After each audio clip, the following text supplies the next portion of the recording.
The big three of shonen are all considered to be planetary or above, but today we will be fraud watching all of them, especially after the latest fight of Luffy with Emu. We will scale all of these three characters to their lowest possible scaling.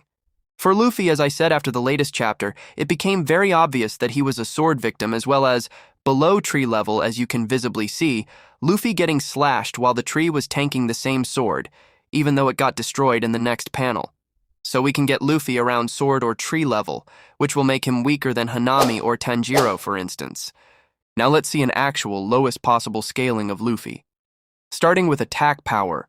The lowest reasonable scaling for Luffy is around island level. Throughout the series, most of the destruction caused by top tiers is focused on islands, mountains, castles, and cities rather than continents or planets.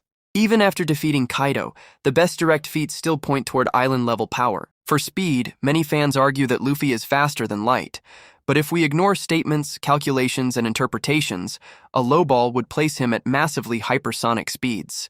He can react to bullets, lightning-like attacks, and incredibly fast opponents, but nothing directly proves he must be faster than light.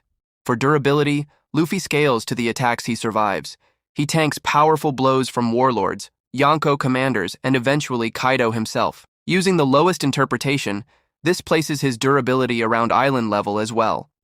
As for Gear 5, the transformation greatly increases his power and gives him reality-bending cartoon-like abilities.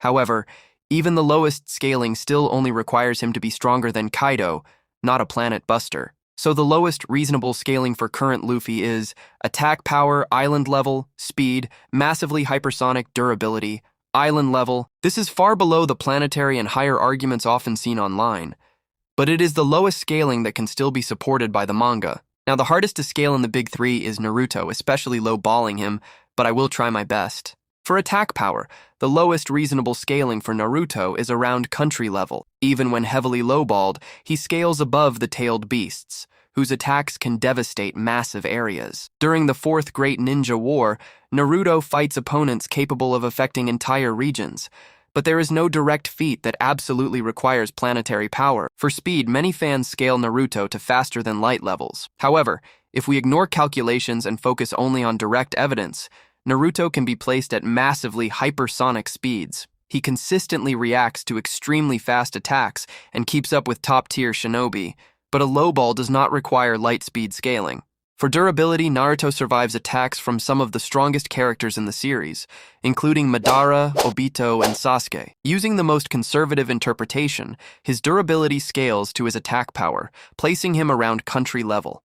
As for Six Paths Sage Mode, it massively boosts Naruto's abilities and allows him to compete with god-tier opponents. However, a lowball interpretation only proves that he is stronger than other top-tier ninja, not that he can destroy planets. So the lowest reasonable scaling for end-of-series Naruto is attack power, country level. Speed, massively hypersonic. Durability, country level. This is far below the planetary and higher claims often made by power scalers, but it remains a fair low-end interpretation of the feats shown in the series. But for joke purposes, you can get him to water level, as he is damaged by many water attacks, or heart level because of that heart attack scene. Now let's see the lowest possible scaling of Ichigo.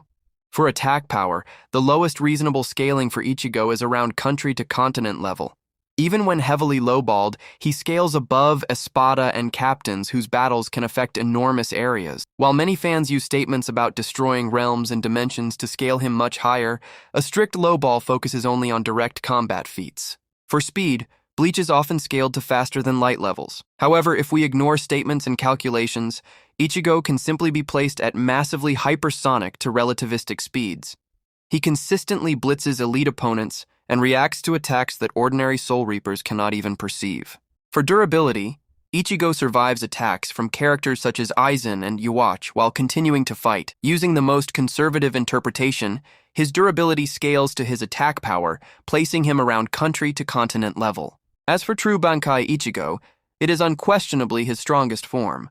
However, a lowball interpretation only proves that he surpassed the strongest fighters in Bleach, not that he possesses universal or multiversal power.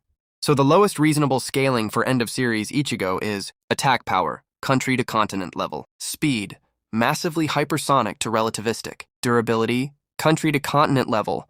Even with heavy downscaling, Ichigo remains one of the strongest members of the Big Three, though far below the universe-level claims often made in power-scaling debates. If you don't include the 1,000 Years of Blood War, you can get Ichigo to the mountain levels of power. If you want to see more low IQ content like this, subscribe and like this video. Thanks.